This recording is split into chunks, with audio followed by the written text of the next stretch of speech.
দেখো বন্ধুরা, আজকে আমি বানাবো চিংড়ির মালাইকারি। তার জন্য আমি নারকেলটাকে কুড়ে নিয়েছি, নিয়ে অল্প একটু জল দিয়ে ভিজিয়ে রেখেছি।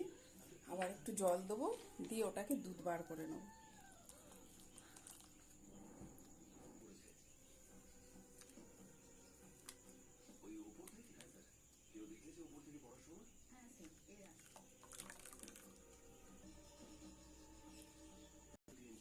এবার এটাকে ছেঁকে নেব।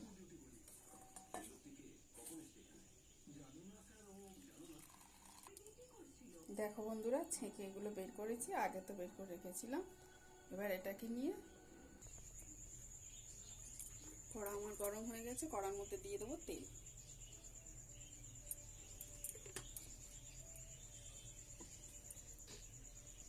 তেলটা গরম হয়ে গেছে, চিংড়ি মাছগুলোকে দিয়ে দেবো।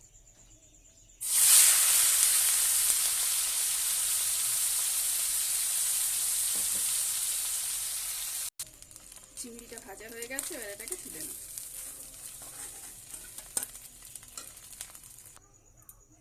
একটু তেল দেবো, কালো জিরে দেব,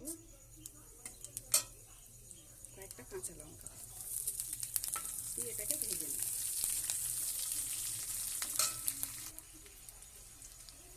দিয়ে দেবো স্বাদ মতো লবণ, হলুদ। এবারে নারকেলের দুধটাকে দিয়ে দেবো।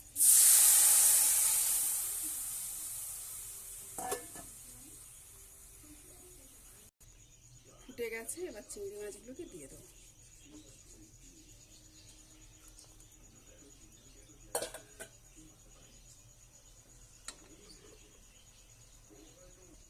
দিয়ে দেবো অল্প একটু চিনি। এটা হয়ে গেছে, এবার এটাকে নামিয়ে নেব।